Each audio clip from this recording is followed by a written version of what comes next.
प्रिय छात्रों, नमस्कार। आज हम आपके लिए linear partial differential equations of first order से संबंधित एक प्रश्न को हल कर दिखला रहे हैं। तो ये प्रश्न जो हमारा है, इस प्रकार का प्रश्न है जिसको हम capital P into small p plus capital Q into small q बराबर r की फॉर्म में लिख सकते हैं, अर्थात लाग्रेंज इक्वेशंस के रूप में लिख सकते हैं। तो आज का प्रश्न है हमारा solve by square Z upon X into P plus Z X into Q बराबर वाई स्क्वायर। ये आपको एक डिफरेंशियल इक्वेशन दी गई है पार्शियल, ये लीनियर है और फर्स्ट ऑर्डर की है। इसको आपको सॉल्व करना है। जैसा कि आपको हम बता चुके थे, दी गई इक्वेशंस की हम लाग्रेंज इक्वेशन से तुलना करके कैपिटल P, कैपिटल Q और कैपिटल R के मान निकाल लेते हैं। उसके बाद हम एक ऑक्सिलरी समीकरण बनाते हैं, उसकी सहायता से हम जो हमारा तब फिर जो है प्रश्न हमारा ऑर्डिनरी डिफरेंशियल इक्वेशंस में कन्वर्ट हो जाता है, और उसकी सहायता से जो ऑर्डिनरी डिफरेंशियल इक्वेशंस को सॉल्व करने के कायदे हैं, उनमें से किसी एक दो मेथड से हम उसके दो इंडिपेंडेंट सॉल्यूशन निकालते हैं, एक u बराबर C1 और एक b बराबर C2, और फिर उसका आंसर लिख देते हैं।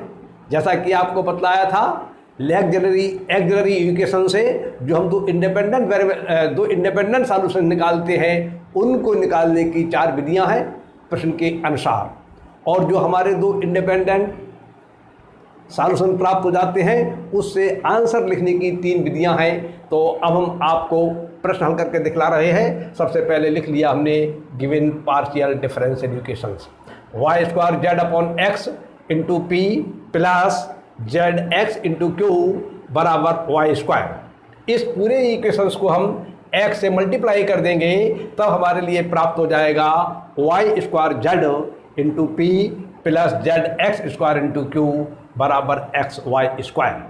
अब ये हमारी इक्वेशंस जो है इस फॉर्म में हो गई, capital P into small p plus capital Q into small q बराबर r। ये लाग्रेंज इक्वेशंस कहलाती है। हम अपनी जो दी गई इक्वेशंस है जिसको हमें सॉल्व करना है, उसकी हम इससे कंपेयर करेंगे, और कंपेयर माने तुलना करेंगे, और तुलना करने के बाद हम कैपिटल P, कैपिटल Q और कैपिटल R के मान ज्ञात कर लेंगे, जो हमें इस प्रकार से प्राप्त हुए हैं। कैपिटल P बराबर हुआ हमारा Y square Z, capital Q बराबर हुआ हमारा जेड एक्स स्क्वायर, और कैपिटल R बराबर हुआ एक्स वाई स्क्वायर।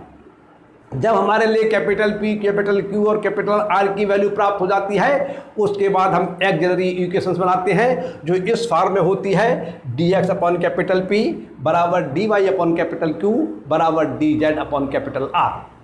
तो हमारे लिए यहाँ पर जब हम P की, Q की और R की वैल्यू रख देंगे, तभी हमारे लिए प्रश्न से संबंधित ऑक्सिलरी इक्वेशंस प्राप्त हो जाएगी, जो है यहाँ पर dx upon Y square Z बराबर dy बटे जेड एक्स स्क्वायर बराबर dz बटे एक्स वाई स्क्वायर। अब हम देखते हैं, यदि हम इसमें से पहली दो फ्रैक्शंस को ले लें और इसमें से z कैंसिल हो जाएगा, उसके बाद ही हमारी ऑर्डिनरी डिफरेंशियल इक्वेशन जो है वेरिएबल सेपरेशन मेथड से सॉल्व हो सकती है। तो हमने लिख दिया, on taking first and second fractions D X upon Y square Z बराबर D Y upon Z X square. इस जेड से जेड कैंसिल हो जाएगा और आपको ये प्राप्त हो जाएगा फिर नई line X square D Y बराबर वाई स्क्वायर डी वाई। ये ऑर्डिनरी डिफरेंशियल इक्वेशंस है, वेरिएबल सेपरेशन की है। इसको आप इंटीग्रेट करेंगे तो आपको फल प्राप्त होगा x की घातांक 3/3 बराबर y की घातांक 3/3, और ये इंटीग्रेशन का कांस्टेंट आ गया C1/3।